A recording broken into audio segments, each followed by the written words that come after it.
This is Reality Check podcast, and our guest today is Danie. Donnie. I used to pronounce it Donnie, but yeah, I found out recently it's Danie. Yeah, you can just go with Dan if that's easiest. All right, I'll try once. All right, so let's start. So actually, I don't know much about you. Uh, I know some stories, some big stories, but can you? I don't know. That's a stupid question, but can you tell something about yourself? Like, who are you? I think most of the stories are probably lies. I'm just another guy hanging around trying to explore life and all its weird intricacies. What's the meaning of all this? Why are we here? What are we supposed to try and achieve? And along the way, trying to survive and figure out some more. We've met in a bar. We met in a bar. A bar is a good place to also explore things. What are you usually exploring in the bar? I think the interesting thing about, and let's call it a pub. Yeah. The interesting thing about a pub is that it has locals, it has people who go there often. And so it's almost like a little community center. I think we live in a world that's quite disconnected. A lot of people live by themselves or it's a little couple. They don't live with a bigger family. Atomized. Yeah, it's very atomized. And so unless you've got a very specific hobby that brings you together with a specific group of people on a regular basis, a lot of people don't actually have a community. And so a nice thing about a pub is you have a couple of regulars, you get to see these people and you get to see them move through life and what's happening at work. Oh, I'm so frustrated, I'm trying to get this done. And you have the conversation. A couple of weeks later, things are solved. Now it's a celebration. So you get to experience life with other people and see how they move through it. And maybe learn something about yourself along the way. Yeah. I actually have several comments, but I'm gonna skip on some because they're mean. I mean, can you call it sometimes cheap friends? I'd be careful about that. I think there are certainly people who won't become real friends, and it's just these are people that you meet there, and it's only ever the occasion. But I've met a lot of very interesting people and had very long-term friendships with people that I happen to have met in a pub. So ultimately, all the human beings that you meet, whether it's in a supermarket or in a pub or at a church meeting or scuba diving group or whatever, these are real human beings. These are people who actually live lives much like yourself and are trying to figure it out. And obviously, everyone is slightly different. So some people are just trying to hustle their way to the next meal, and some people are trying to figure out how to take over the world, and then all the things in between. Yeah. So you never really know. Who are you talking with? Yeah, exactly. You never know what you can actually learn from the people you're speaking to. You might look at the guy next to the road and think, Yeah. I've got nothing to learn from this guy. He's a bum. He's an alcoholic bum just lying there in his own feces. And it might just turn out that this guy might be in possession of some gem of knowledge or insight that can help your progress towards trying to better understand or figure out what life is about. So. I don't know. More mean jokes from my side. Mean questions. Keep them coming. Keep the mean jokes coming. I was going to say while you were pronouncing it, like you see a person, you said like on the street, and you never know like who is it. Like before you said about feces, because before all of this stuff, the feces get you laughing. not laughing. No. I mean, because I was thinking you're gonna say like you don't know, maybe it's Bill Gates or something. Yeah, like undercover or other. Maybe it's just like really getting deep undercover. Oh, like yeah, some big guy getting drunk, and laying on the curb. Yeah, but I think it will come out. Yeah, and we'll switch to kinder topics from my side. Kind of questions. But you're not drinking now. Yeah, I'm just taking a little bit of a dry January. Dry January. It's like It's not November. Dry January. I'm not going to go with all the fashions all the time. It just, this time around, it felt like the right thing. It's actually a weird It's weird that it's run in my family. I think my brother and dad both do it. My granddad on my mother's side used to do it. It's just this idea in the run of the festivities, because in the Southern Hemisphere, obviously, our summer holidays are around December. So Christmas and New Year's and summer holidays and all of this together, you just tend to sort of have such a ball and so many celebrations and Yeah. drinking with so many people. And then so you tend to drink more than you normally would. And then if you don't have some mechanism, or it's not a bad idea to have a mechanism to just say, okay, let's not continue to just pick up momentum here. Actually take a little break, reconsider things. You know, maybe focus on your fitness a little bit. See if you can touch your toes. Yeah. Take a run around the block and then kick it back under the bed. You did hit several spots with this because, as you remember, my hand With the wrist, how's that doing, by the way? better, much better. But for those who do not know, I don't know, my wrist stopped working properly. Actually, it happened after a drinking night. I mean, I didn't hit anyone. I didn't hit anything. Like, but yeah, I wake up and I cannot move my wrist. And it's like, all right, there's something new. Something new. Life keeps. Yeah. Novelty. Cheers to our sponsor, The Life. Yeah. So, does it give you, I mean, I guess it's not like such an uncommon experience. You said it yourself. Your father, your relatives are sometimes doing it in your family. But what perspective do you have this month? I mean, like, how does abstinence, not drinking, how does it, how does it affect you now? Like, what kind of perspective do you see? I mean, do you have some new thoughts? New thoughts versus just reminding yourself of things you've already learned. I think we all know a lot. There are ways that we learn things, like actual new pieces of information and knowledge. And then there's just a lot of reminding. A lot of the time you listen to someone speak and what you pick up from it is a bunch of things that you actually know. You've already known this. You just misplaced it. You just forget things. It's good to just remind yourself. And I think... What kind of things?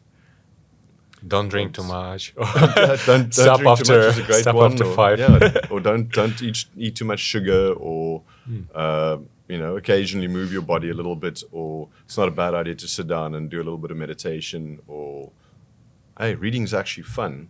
You can do some fiction, or you can go read some Marcus Aurelius or Lao Tzu or whatever blows your hair back. There are all of these things that are valuable and that add value to your life.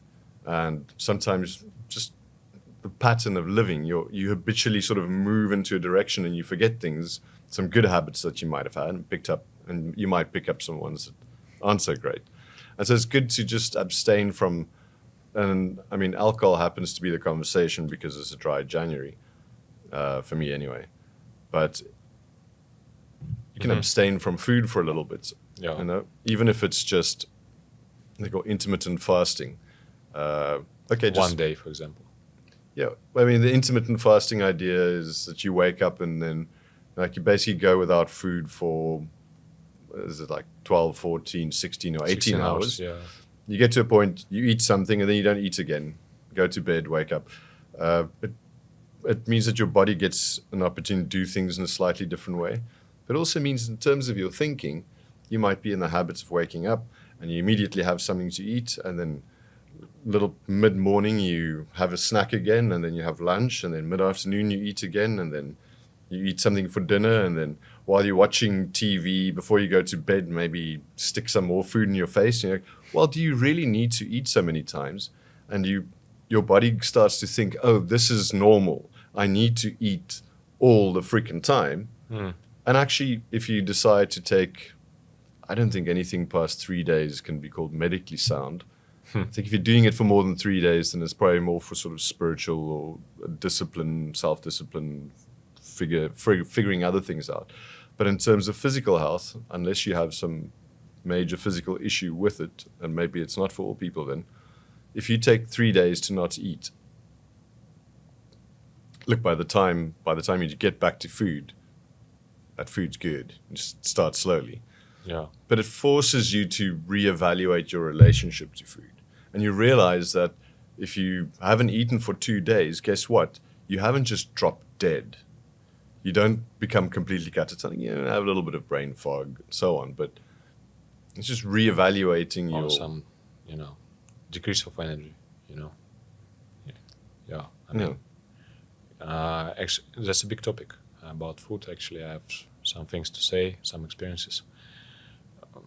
You said you said it in a manner like you do, like, yeah, think you don't have to eat so much. I mean, like, you can say it to yourself. I mean, because what I found out, like, in my life, sometimes I was just compensating for something, eating late, eating sugars. You said, because to not experience, to not sense, to not feel in a certain way, like certain feelings, for example, loneliness, as we touched on that actually prior to this question, and to not feel, for example, loneliness or some stress.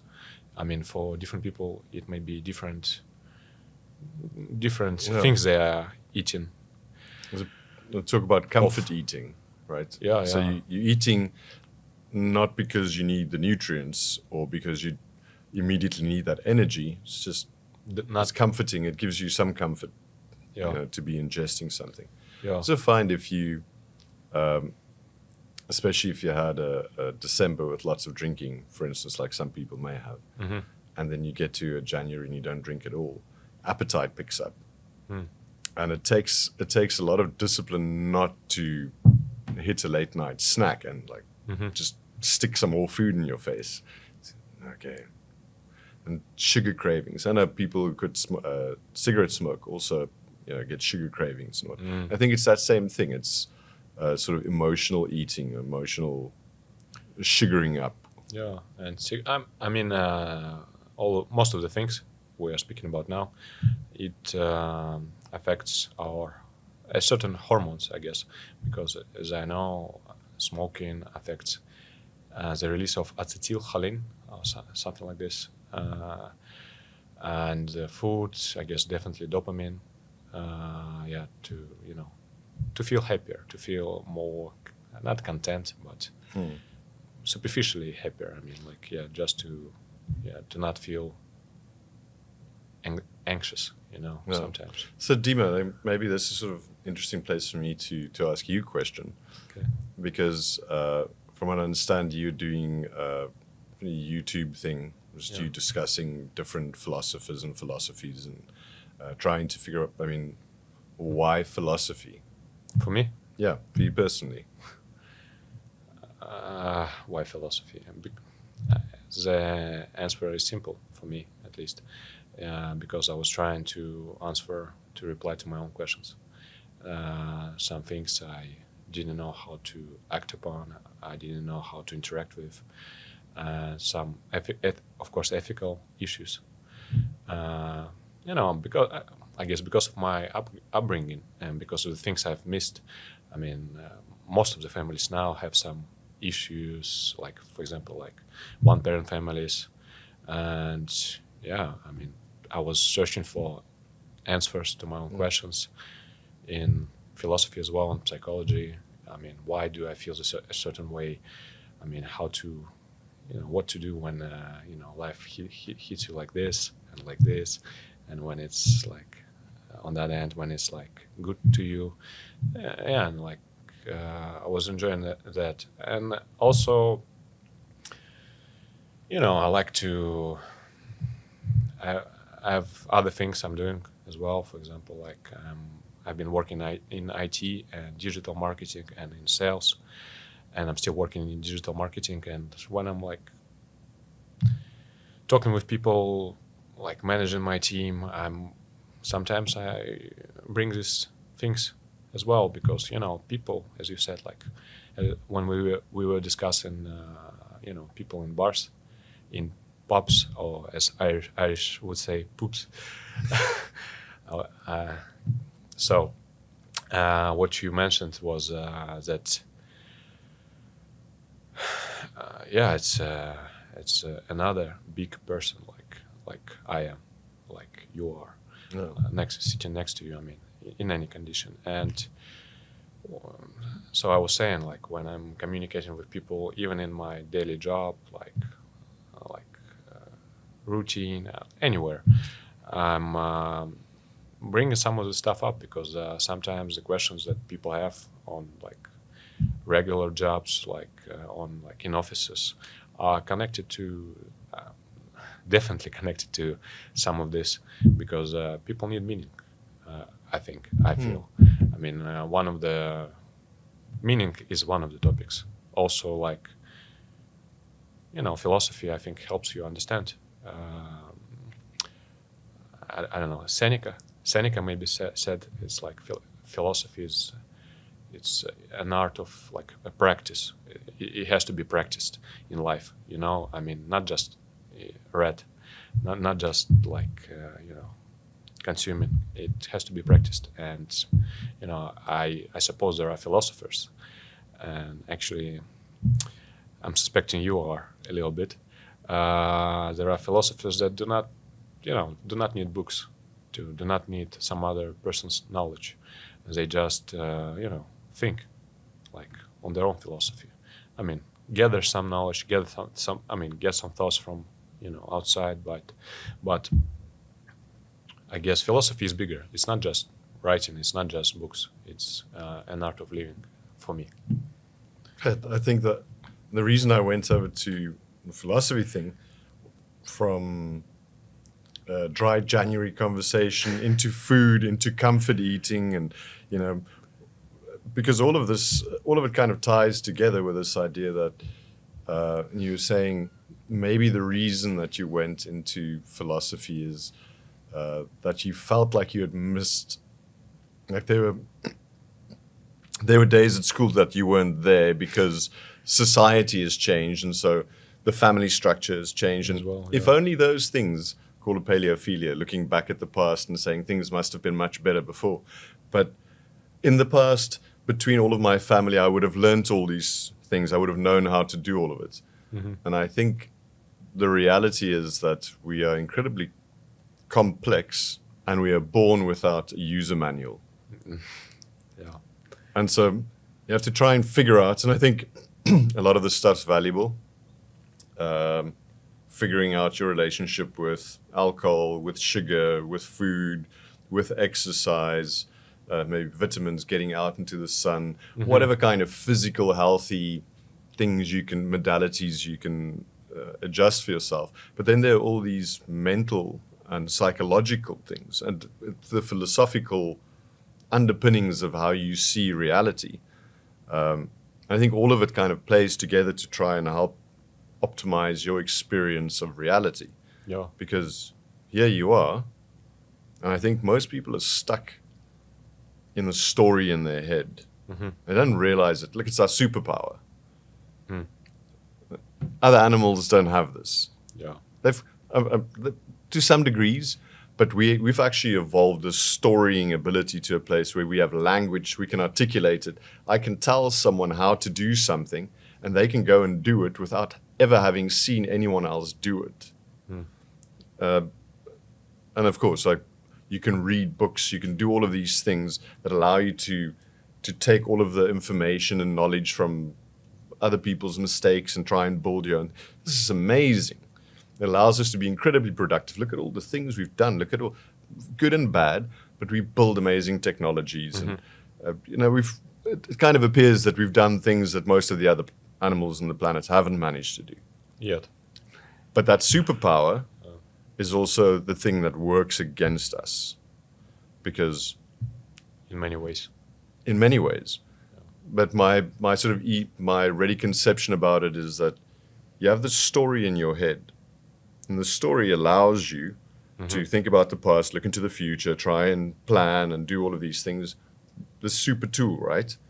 But because you spend so much time there, instead of being in a perceptual, oh, here I am, let's do some deep meditation, or just standing on a mountain looking out over the sea and not thinking, and just feeling the cold air on perceive. Just perceive reality. Just be there,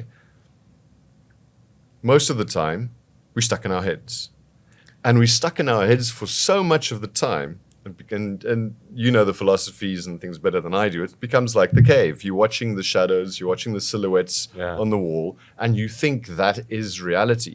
The story running in your head is so compelling, it's so complete, because you work on it the whole time. You're always filling all the holes and plugging all of this, that you start to think that is reality. And that really messes with you. Yeah. And you can be doing all the great healthy things, I suspect, exercising, eating healthy, taking fasts, whatever else. But if those philosophical underpinnings, if your basic understanding of what reality is isn't there, if you don't have some way of your own philosophy. Yeah. And I don't mean to say that you must have a philosophy. It's entirely possible that there's some random shepherd who middle of the day stops and looks out over the fields and is just there and perceives and understands that they are there, and there's no philosophical underpinning necessarily for it, or nothing definitive, no books behind it. Yeah, but you mean to have the system, some system. I mean, just to enable a person to, as you said, perceive, to be more open, to be less in their head, to be more in touch with reality and feelings. Yeah, I think with that framework and for instance, for yourself, looking through all the different philosophies, trying to figure out like what works for you. And especially if that's broad enough, by the time that you perceptually fall into something, you experience something really profound, you have a framework and you can try to put it in there, which means now you can actually use your storing ability to kind of help you a little bit in expressing and understanding what what those perceptions really were. Where if you don't have that, or if you have a very narrow track of story, you're going to just force it into that, and you might get confused about what it actually means and end up in an asylum or in a mansion. Yeah.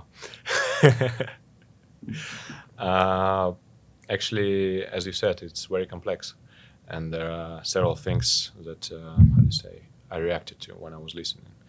One is, I guess, is that, I mean, it's kind of banal thought, but yeah, society, I mean, not society, culture, what's called culture nowadays, it's not, sometimes it's not beneficial to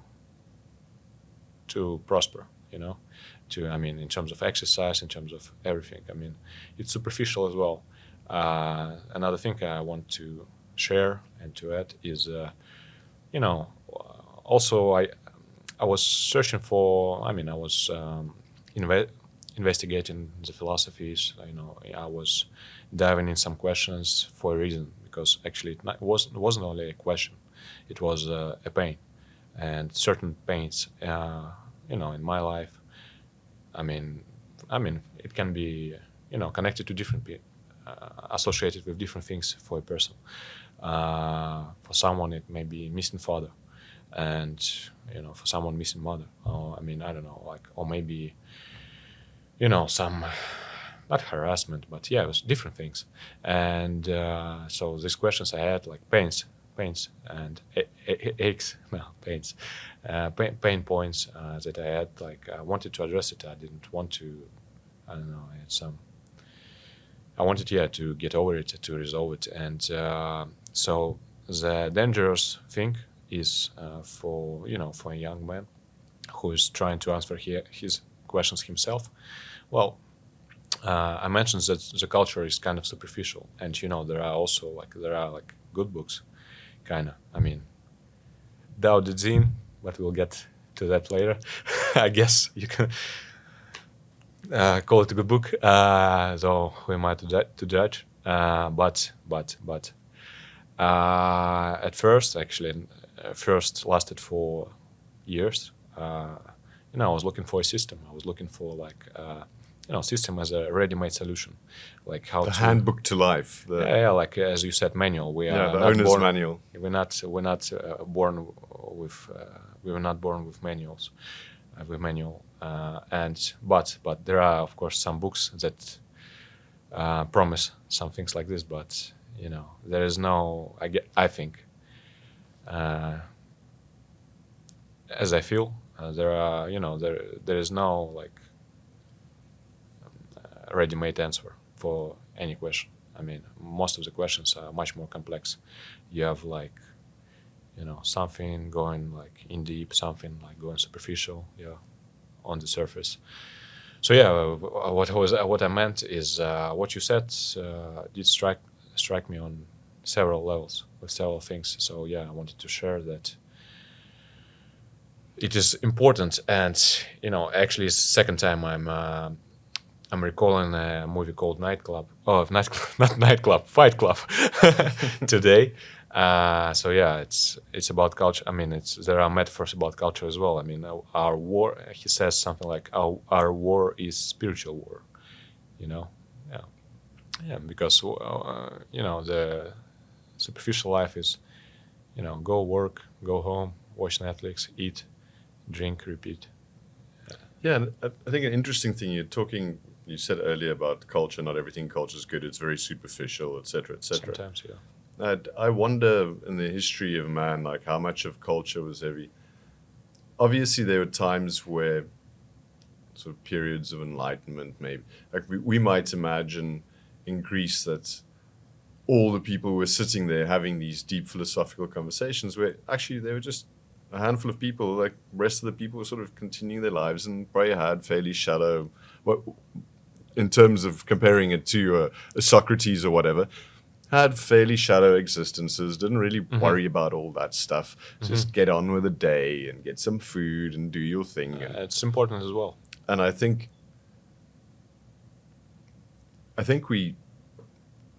we're quick, and you mentioned Fight Club, we're quick to blame society and the culture for being so shallow. And what it really is, it's us not, I suspect, it's us actually opting out of having the examined life. Yeah, and right? Our own responsibility. Yeah, okay, well, that's what everyone else does. And I'll just compare myself to the people around me. And, well, I seem to be working as hard or harder than most of these people. I seem to be, like, I'm really truthful. If you compare me to these 10 people that are typically around me, I'm probably the most honest of all of them. So I'm really, really honest. Yeah, but are you really honest? Are you really honest with yourself? Are you deeply seeking truth in every moment and allowing yourself to perceive a moment, think about it, and be careful about expressing yourself before you actually have that perceptual sense that it's actually real? This topic has several, threads, directions it can go as well.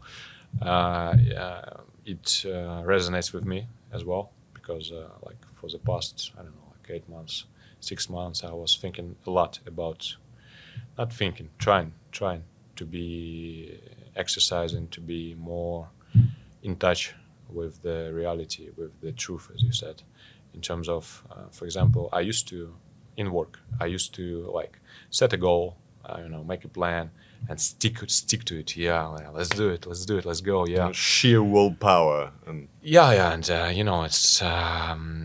it's like you just make it fixed. I did make it fixed, not you. Yeah, I'm also trying to address it from always, not from you, but I'm talking about me. Yeah, I set a goal. I did set a goal, and I push myself. And it's like, how do you call it? It's not healthy. I mean, it's not about truth. I mean, truth is about like what I switched to, and what I'm trying to do is not make that much of a plan, but to do the important thing that in this moment I consider important. And surprise, it's I haven't forgotten about my work, like about some obligations, about some responsibilities, responsibility in general. I'm feeling much better. I'm because so is this you making your segue back to the Tao Te Ching? Kinda, yeah. Or further. Also, simple example regarding this, like I mean, the hand, the wrist thing. Uh, I mean, I wasn't, how do you say, I wasn't surprised, actually, and that's a good experience. I mean, I was kind of surprised, but not in a bad way. I was, because I did go to drink the night before, because I felt like it. I mean, not because I wanted to suppress something, not because I wanted to compensate for something, but because I wanted to, to express something. I danced the night before a Sort lot. of celebration. Kind of, yeah, enjoyment. Also, letting go of some stress I had like 2 days prior to that. But yeah, I mean, I was doing as I felt. I was, I was dancing the night before. So And sort of going with the flow of it, yeah, flowing with the actually, Tao. it's one of my favorite songs. Go with the flow. Queens of the And Stone so, Age. so you said when you woke up and your wrist was hurting, or it was basically lame. Numb. It- Yeah, not. Yeah, it was like picking up a glass like that. So Yeah. I've seen you. You still sort of, it's like using the. Jack actually this morning he sent me a gif of. Have you seen Scary Movie 2? No, It's a I great. think I skipped that one. It's a great one. I mean, it's 2000, I think, the year 2000, and it's very funny. It's one of my favorite comedies, and it's back in the day when they were not so politically correct. Yeah, and you could joke on many things. So yeah, the guy I there. think we should still allow ourselves to. Yeah. I mean, comedy is basically the truth. I'm gonna return if we do not forget about it. I'm gonna return. I'm gonna give you like one short story. But so Jack, he has sent me the GIF, and there's like one of the like side characters in this movie. It's like how do you say? He has a crippled hand.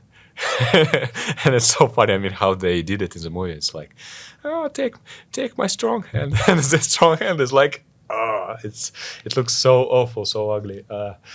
Yeah, so I mean, you should watch this movie. I mean, if you want to, but it's so funny.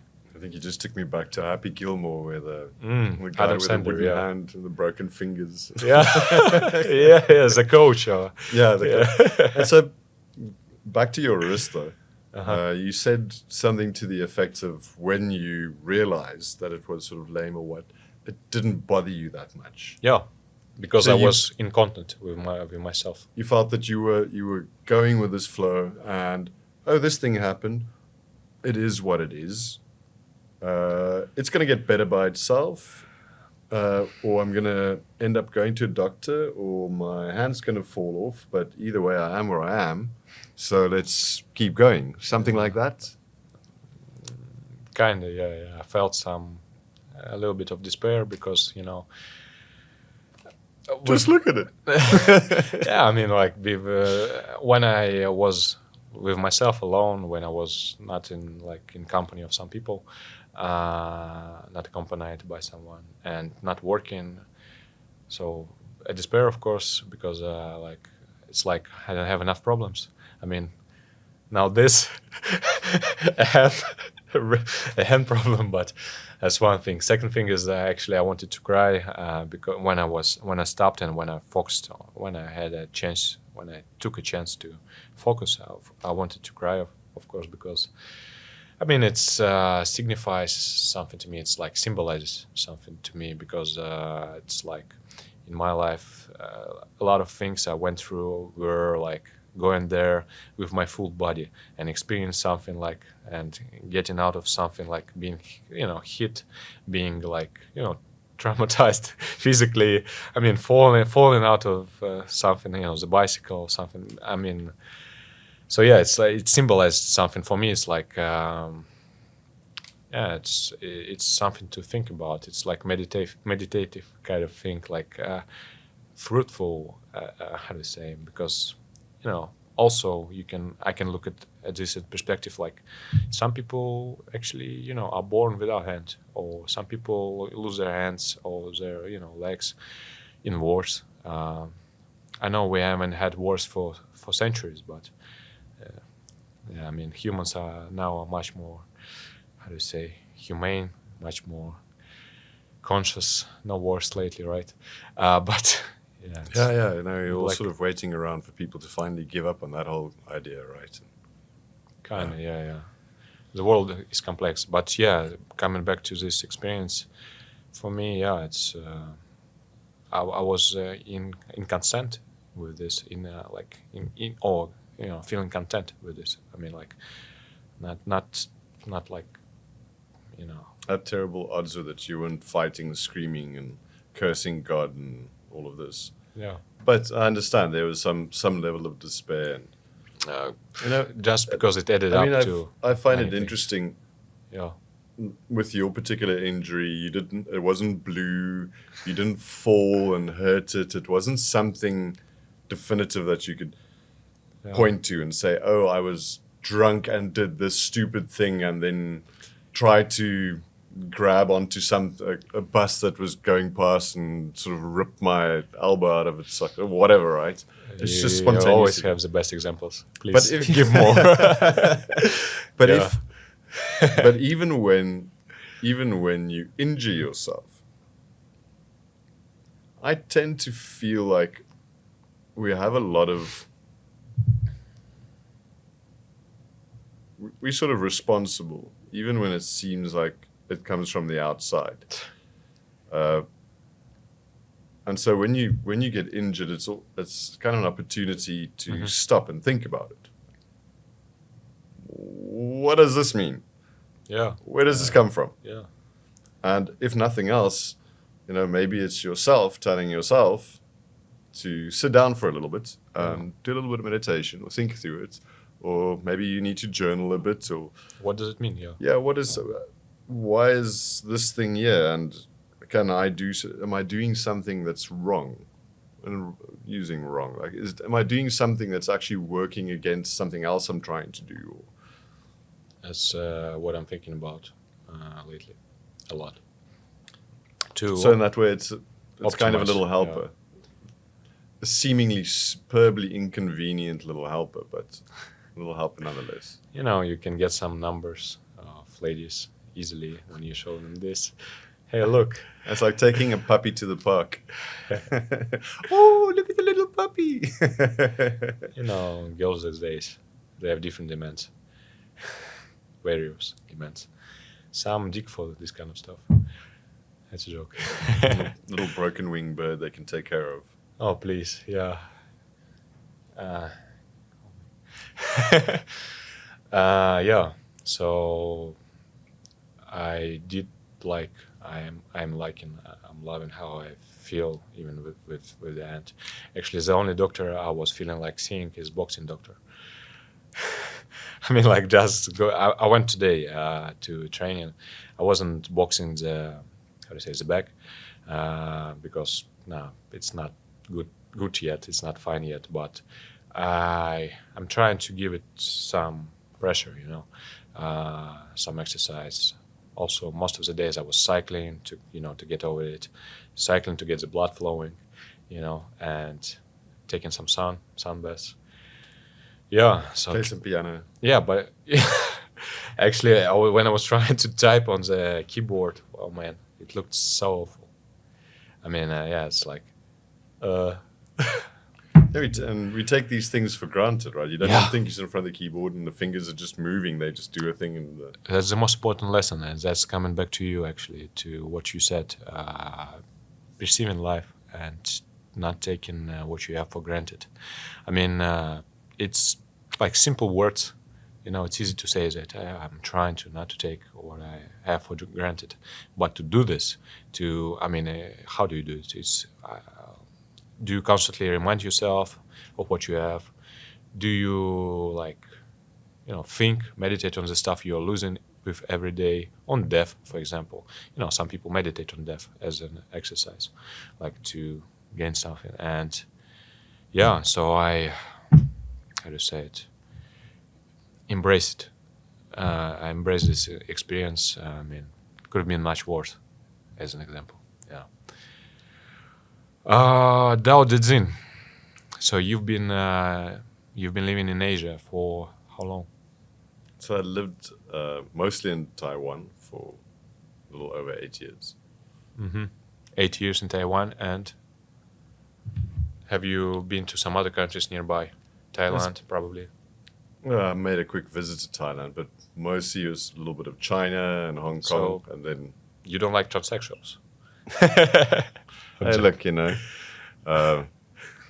think as they say in Mandarin, 因人而异, each to their own, each to their own unique Nature. selves and nature. Taiwan. I haven't been there. I've been to China once, actually, to Shanghai. So someone may argue, is it China or not? Because some say Shanghai is like a megapolis. How do you say? Yeah, but actually there are several things, like many things I'm interested regarding this experience of yours. But why? Why did you go there? I was a little bit bored with things in South Africa at the time. I worked as an actor, and then I was working in TV, doing storylining, so writing the stories, or parts of the stories with other storyliners, and then those go out and they make scripts and a little bit of editing, and they get back. And I kind of got to a place where I was bored with the industry in South Africa, and I was a little bit bored with the whole idea of the entertainment industry, actually. Want to do something different. But the Tao Te Ching had always been something that, from the first time I read it, I really felt drawn to it. I really Tao Te felt like Ching it. is a book.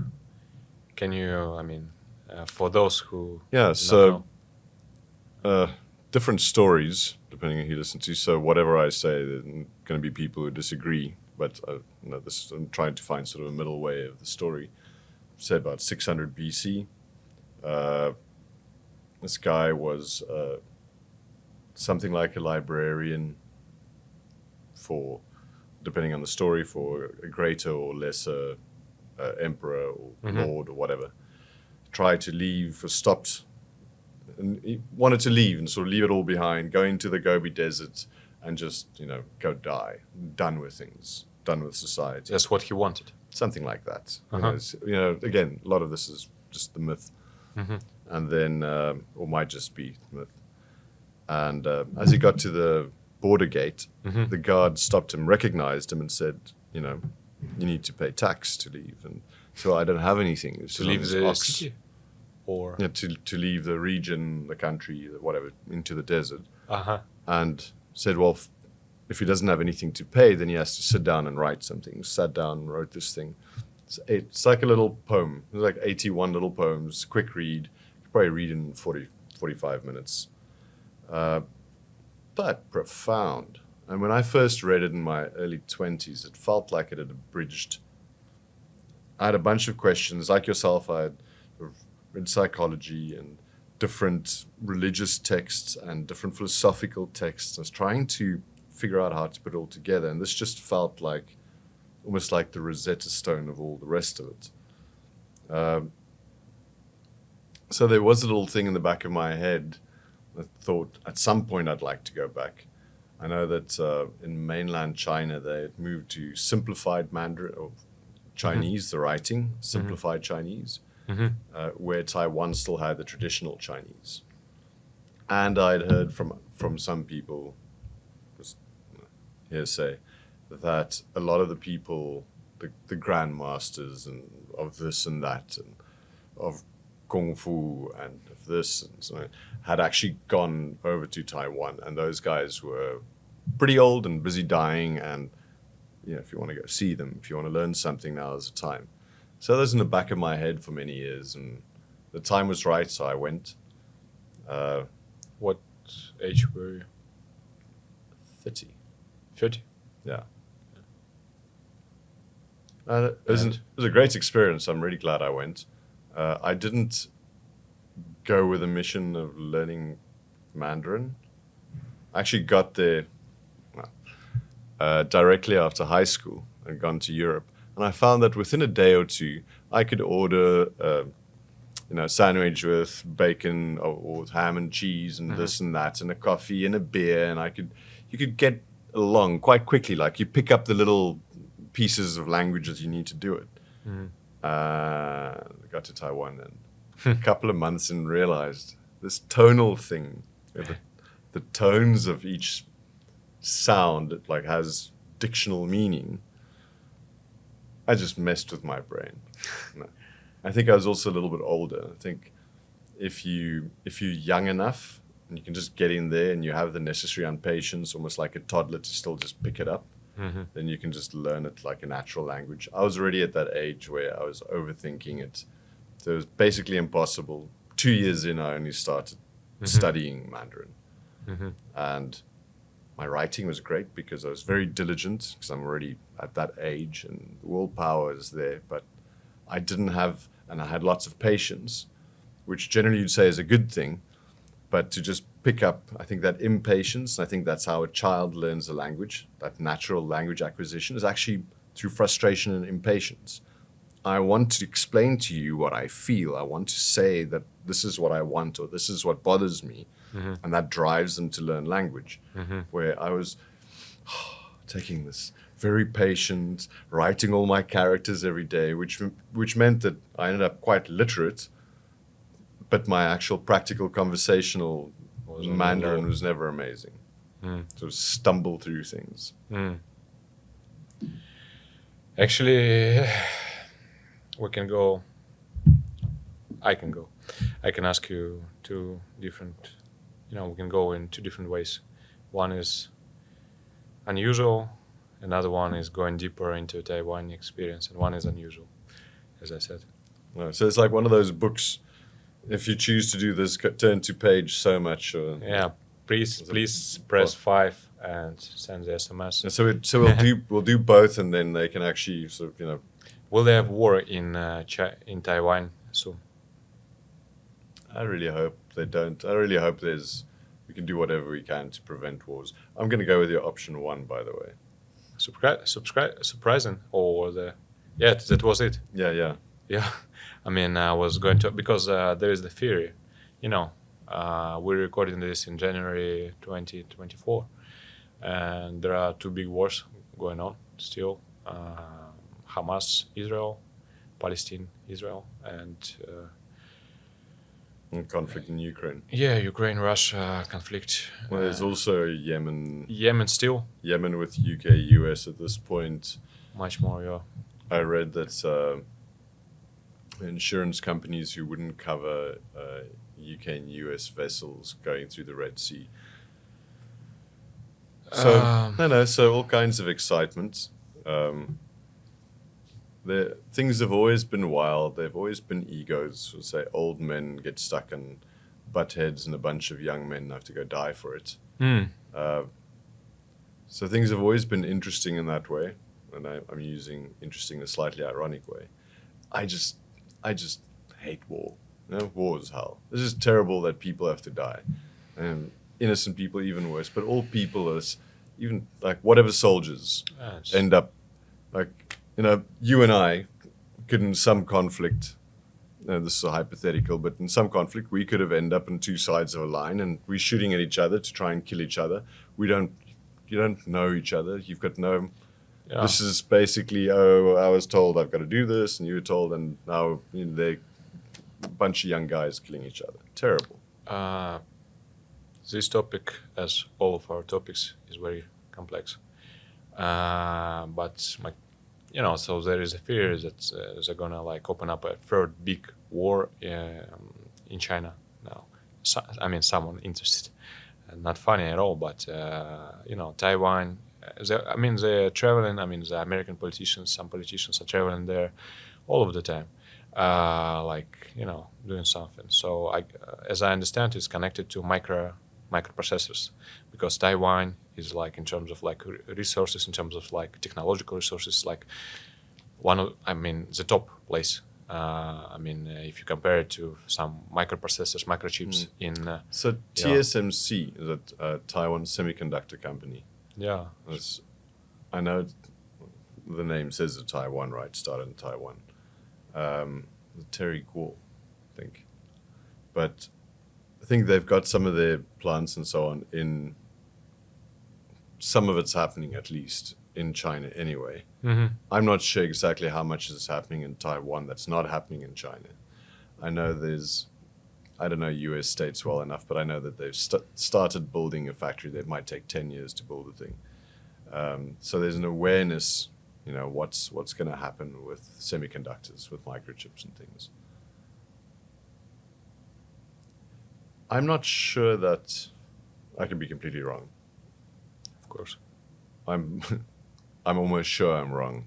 I know I don't know. I mean, this is the wonderful thing about trying to predict what the future does. But I think and I hope that it's not really China's intention to get into a conventional physical war. That they'd rather see how they can play this out. There are other ways for them. They can play it out economically. As I heard, as I know, I'm not that soft influence, soft power, what they call it, right? Yeah, I hear you. Sun Tzu. Sun Tzu. I don't know how to. Sun Tzu or Sun Tzu. Sun Tzu, yeah. So, as I heard, as I know, China. I mean, in general, most of the people consider Taiwan as like their territory, as it was like taken from them or something like this. It was like artificially, made in another country. It's like, I mean, have you heard something about it? I mean, to the nature of the disagreement that they have about who the real China is. Maybe, yeah. And again, I might be missing some of the stuff here, but it's about 400 years ago, I think. There's some Dutch guys who ended up in Taiwan, and they had their little station there. I think this was in Tainan, just like towards the south, down the south of the island. And the emperor sent a well-known gangster and a bunch of his men over, made them promises, sent them over to go chase them out. They've always been, and you were saying these things are complex. And so, like, did China really want Taiwan? Was it really that much of an issue for them for the largest parts of history? I don't think, not too much. They didn't want other people. They didn't want forces that could be aggressive to them. But if it was just a bunch of Aborigines, they've got 8 different Aboriginal tribes, completely different languages and so on, and survived there for thousands of years.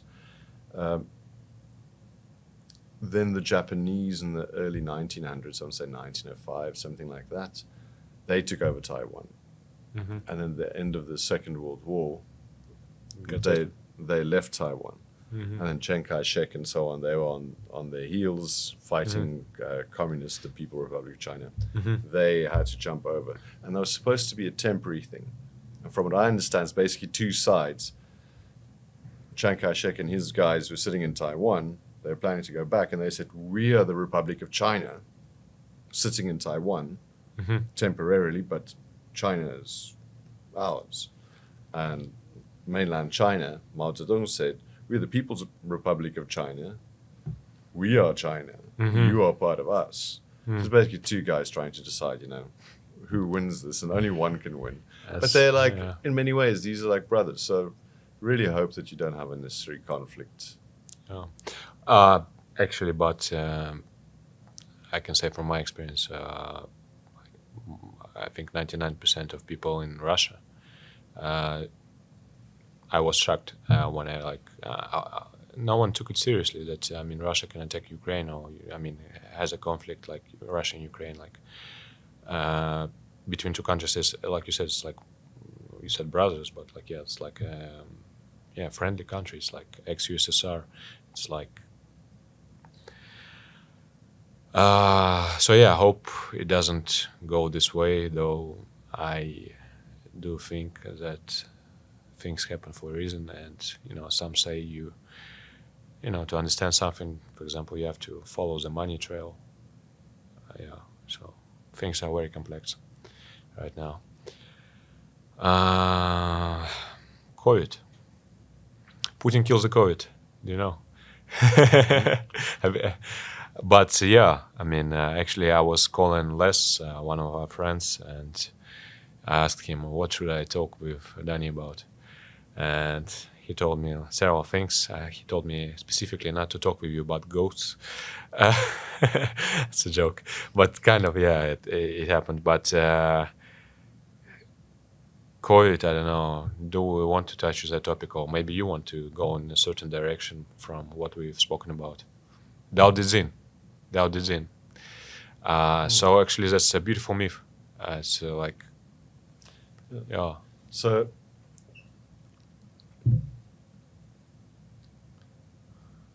something that the Dao De Jing heads to, it's got lots of managerial and leadership advice and, very basic life advice. But at the core, there's this thing that we touched on earlier, which is this idea of actually perceiving reality. Instead of just letting the story in your head run the whole show.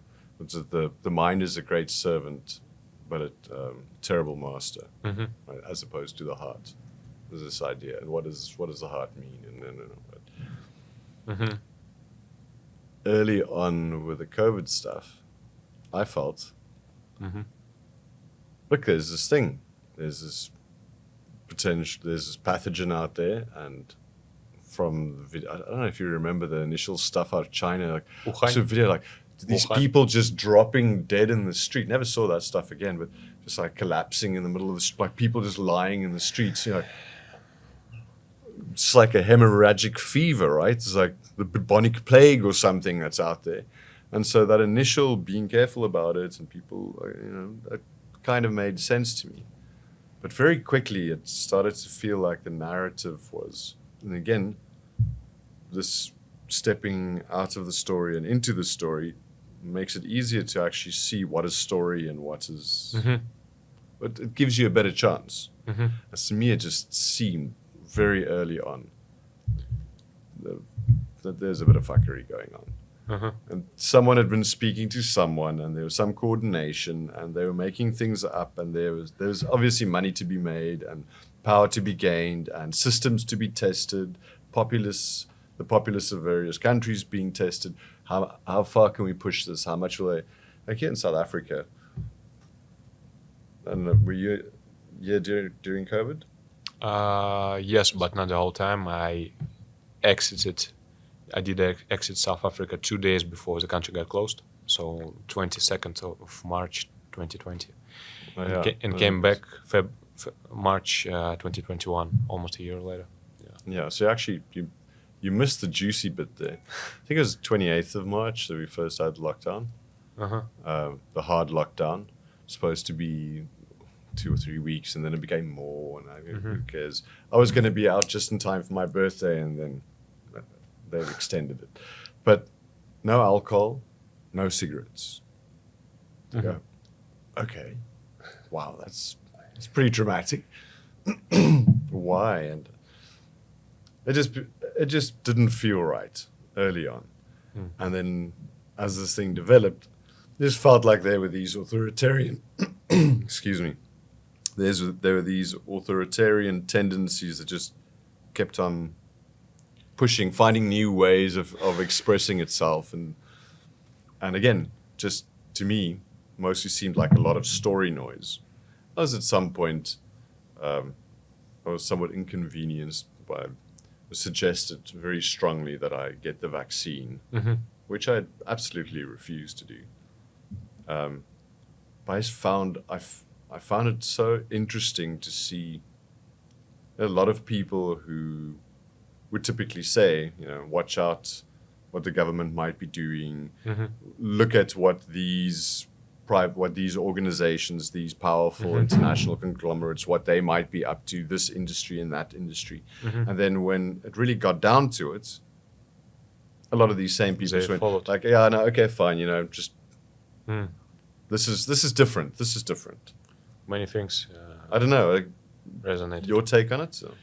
Well, first of all, it's not a question actually, but kind of a question. But some people died. Many people. I mean, not that many if you compare it to something, but still a lot. Some people have lost someone during these epidemics. I guess elderly, population. Yeah, but yeah, and I guess I'm sorry about it. My take on it is, I mean, there were some virus, of course, but there are many things attached to it. And about the, you started with narrative. I mean, like what you've seen like from Chinese TV. Also, I got an interesting take on it. Give me a minute. So yeah, people on the streets, all of this. Actually, when I was living in South Africa back then in 2020, yeah, it felt like a sci-fi horror movie. I mean, in terms of like people. I mean, we were in Turkish airport and people going around like not security, but like personnel going around in like chemical suits. And it was- Hazmat suits. yeah, the like full thing. like Resident Evil kind of stuff. Yeah. And actually, another thing on it, in 2019, there were some, at least two events I remember happened. First of all, there were some protests in Shanghai, big protests in Shanghai, and actually a Chinese guy I was speaking about, like, you know, they say like the official version was that the virus came from Wuhan, how do you pronounce it correctly, but so yeah, he told the Chinese man told me like actually the virus was used by Chinese to suppress this the people that were protesting in Shanghai, and I guess not only in Shanghai, in some cities. Hong Kong. Yeah, Hong Kong. Yeah, right. Maybe in 2019, 2019. things were getting pretty hot there, and Yeah, I'm not saying. You have this area, it's a real problem. The people are really unhappy about suddenly being under a rule that was supposed to take much longer to get there. And there's this very inconvenient outbreak of a virus. And thank you very much. Transaction completed. there are so many, I mean, things connected to what we are talking about. For example, if we talk about China, there are some crazy videos from there, like about lockdowns there and like how strict it is. And also that like second wave, at least like big wave of lockdowns, like much later when the rest of the world was, you know, open after the mask thing. And also in China, you do know for sure, but not everyone knows that the country is very how do you say,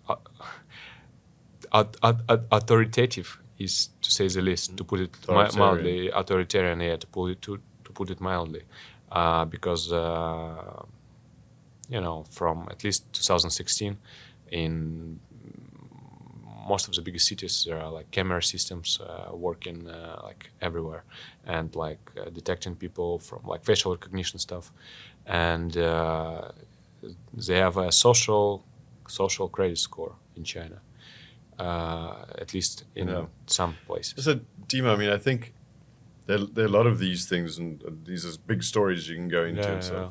I think something I found interesting is Mm-hmm.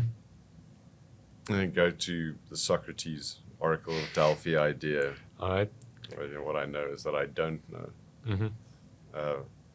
Wouldn't it have been lovely if you had politicians who are willing to admit when they didn't know things or they weren't. Or doctors. Or doctors. Or any of these people, the expert class, whatever kind of technocratic system might be pushed down on us. But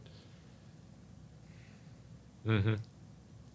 you have a group of people who are in control in various ways, like say experts, scientists, politicians, industry leaders, whoever it might be. And they assert that what they know is true. This is the truth, this is how it is. And then they do things, and some of those things are horribly draconian. Remember those stories, again, I wasn't there at the time, I didn't physically see it happen, but where people were welded in China, were welded into places, into their apartment blocks, so they couldn't get out, so they couldn't spread the... again, I wasn't there, I don't have definitive proof of that, but those kind of things sound pretty hardcore. You've seen videos, right? But now if you... Yeah, but I mean, Okay. you've seen what you can do with AI, never mind Yeah, you're right. just staging something. Mm-hmm. But Yeah. you have this initial, like I said, initially, you're not sure what this thing is going to do. What kind of damage is it really going to do? Maybe it's best to just, Lock I don't people know, down. burn everyone in the building so that they don't spread this horrible thing that's going to destroy everyone, right? Mhm. Like what's the right amount of containment and care to take? Because if you have all of this uncertainty about what this pathogen is, by the time that second one rolled around, as you were just referring to, this was long afterwards. People had a much better idea of what was really happening in the rest of the world and so on. And I don't know, maybe they knew something or know something about what the spike protein does to people, even if they were asymptomatic or whatever the case may be. But it feels to me like nice example, but you could see the same thing everywhere in the world. No matter how much it's proven that, oh, this wasn't quite true, that wasn't quite true, the 6 feet, the masks, the whatever else. Doesn't matter how much comes out. They just stick to their guns. To the narrative. I said something, and it's important that I didn't say that I know that I don't know. I said that I know what it is. And there's no way I can turn around. I can never admit to it. Yeah. And they don't. There's no in the I don't know. Pushing it down the throat. They'll just keep going with it. Because if they have to all turn around and say, oh, we were completely wrong, then people might be too angry. That's not good to get elected or to stay in power in a country where there is an election. So we'll just double down on it. Have you gotten your latest booster? Me? Yeah. I'm still thinking on the first one. You see these things being asked. Like I recently looked at a company. It kind of looked like an interesting job and thought I'd make a little turn there. I had this long thing about their right to have you vaccinated, and if you're not vaccinated in the future, if there's any vaccine, then they can, if you don't take the vaccine, that's immediate dismissal. Guys, you're still just hanging on to these things. Anyway. Yeah, and the big topic connected to this is how many liberties, how much of the freedom people are willing to give away to feel safe. And same thing with actually this topic triggers me a lot, the digitalization of the currency of cash. From a certain point it's not connected to gold at all from 1973, but now, some places like national parks do not accept cash. And I'm like, many things I want to say, like, it's my money. And it's also like, it's legal tender, right? Yeah, it is. And it's like it's just being taken without like any, consent from my side. And I'm like trying to oppose it as much as I can. But the thing is, most of the people, as I understand, also because me as another person, like as part of this, most of the people, sometimes I don't have time to think about these issues, because now we have deliveries, but as of my experience, sometimes we don't have time for these political issues, for these like freedom issues, or some people. You got to pick your battles, right? Do you want to be worried all the time about all of these things? Or also again, you get strangled in the story in your head instead of just being here in the present moment and living your life. Yeah, so many things are connected to it, and also about like personal responsibility, or also like, can you make a change, like if you want, or it's just like you should like create a new, a better way to pay for yourself, like maybe get triggered less with this digitalization, go along with the metrics, and again, digitalization, the currency thing. You said matrix, different context. I just recently watched the first John Wick. I never saw it. And they've got the gold coins. And gold coins probably about an ounce of gold, so let's call it $2,000, 36 to 40,000 rand or what. You just have a bunch of coins. And it's like, oh, you did that. Oh, well, there you go. Yeah, it's worth something. Ding, ding. And it's like a Kruger rand. Yeah, that's what I want to buy, actually, for my uncle. And going back, this digitalization of of money, there are many potentially dangerous things connected to it, attached to it. Also, for example, there was an article in Telegraph, UK Telegraph, that you can program this digital rand, digital ruble, digital dollar, CBDC, central bank digital currency. You, it can be programmed, so a person can spend this like on a certain thing. For example, let's imagine like I can spend like 30% of my salary on groceries, 20% on sports. I don't know, like activities. Other I have to do so it can be programmed. I mean, it's and actually that's if there's a possibility of this. So the thing is, yeah, You're absolutely right. It's terrifying, and I hope that there's enough resistance to stop it. no resistance Because at all. look, I mean, I think it's great to have digital currencies, but you'd want them decentralized, and maybe running in conjunction with other forms of tender. So you can still use cash, you can use your credit card, or you can use your Bitcoin, your Satoshis, or whatever to buy and sell things. But at the moment, it's all controlled, and I think this is what you were alluding to with the social credit system in Yeah, China. that's what It's like, oh, well, you said something that we don't like. I don't think you should be allowed to have a beer today. Or whatever. yeah. It can get quite hectic. Or leaves the town Yeah, because your score is too low. your score is too low to live in this zone, so you'll have to live in at least that zone.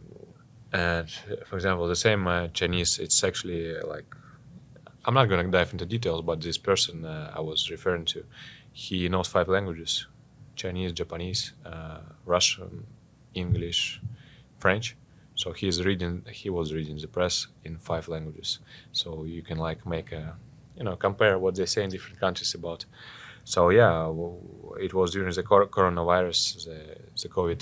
He told me this thing about protests. And actually, that's the only time I heard about this. But actually, it's resonated with me because, yeah, that's kind of an interesting point of view. But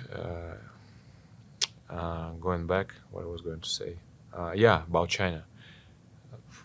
This, how to say, not scares me. This scares me. This perspective. I mean, I don't think about this much, but when I feel like that I cannot pay with cash. So it ties in. I always get these quotes wrong, butcher them, and put them to the wrong people. But I think it was Thomas Jefferson who said, yeah, I'm almost certainly wrong. It's like those who are willing to sacrifice their freedom for security Will have none. Will have none and deserve none, or neither. And it sounds so nice and practical if you don't think about it too much. Like a technocratic system, what we're going to do is we have some bad people. They do bad things. They steal, they hurt other people, and we're going to penalize them, make it more difficult for them to be part of society as a way of kind of enticing them to be better people so that we can all live together and have a happy land. Yeah, you But by same- 2030 you will have nothing and you'll be happy. Yeah, WF promises. But, those same mechanisms that are supposed to help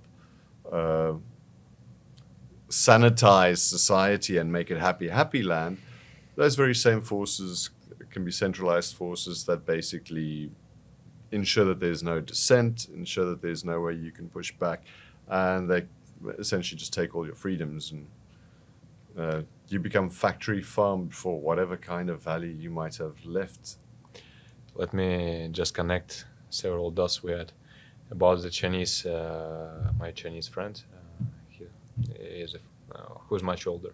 So China, you have WeChat, all these messengers, and I mean, if people send something bad about the government, how do you organize together? How do you organize a group of people nowadays? You use internet, and Chinese firewall is a different thing.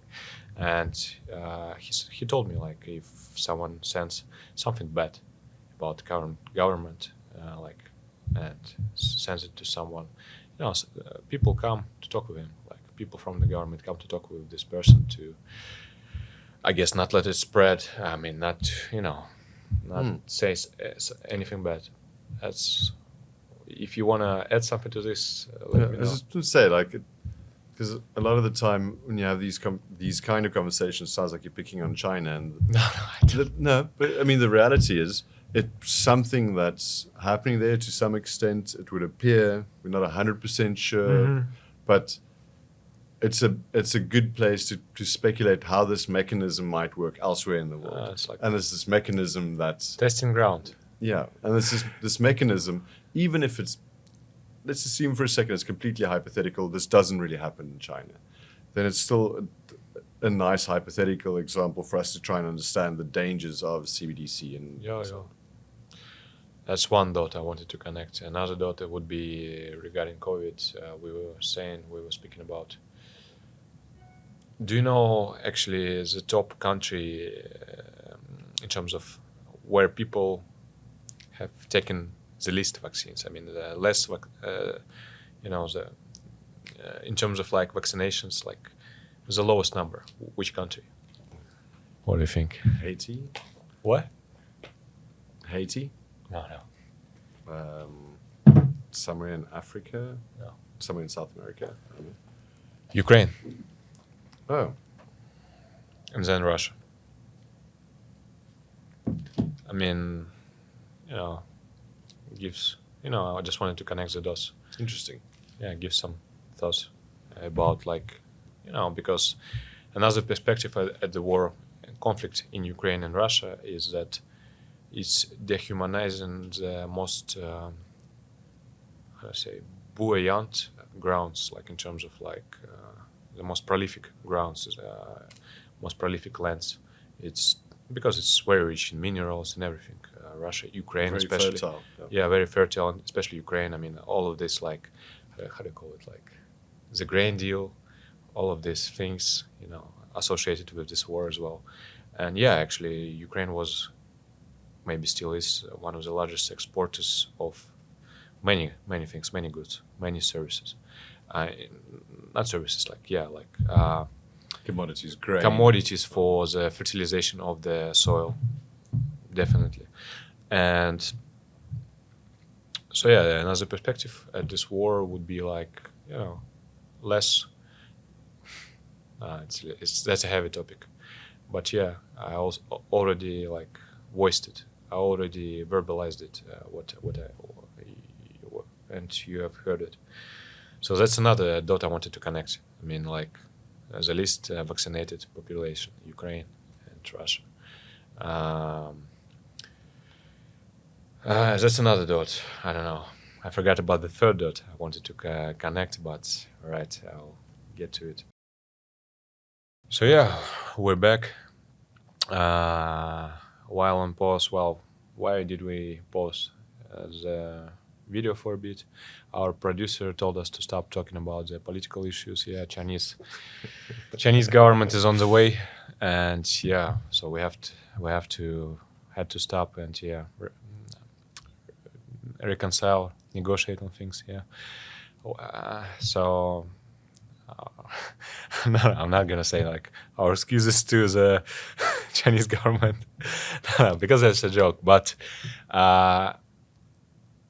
safe to say, I mean, we've touched on many topics: Dao Dezing, some viruses, politics, wars. Like Many dots. Taiwan, yeah, and psychology, philosophy, and we are enjoying this conversation so much, and actually we plan to talk for an hour and something.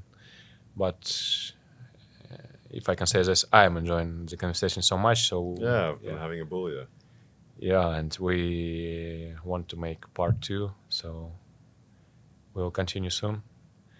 Sounds like a lot of fun. Look forward to it. Yeah, and next time we'll not be dressed in blue. Yeah, that's an idea. Yeah. And I hope by the time we're in here again, your wrist is all strong. Yeah. We're gonna have like some guests in studio. Yeah, some doctors to test my wrist. All right, so let's wrap it up for today. Yeah, Danie, thank you for coming. I truly enjoyed the conversation because what you're saying, how do you, sometimes I cannot even predict the next thing you're gonna connect. Oh, that's really good news.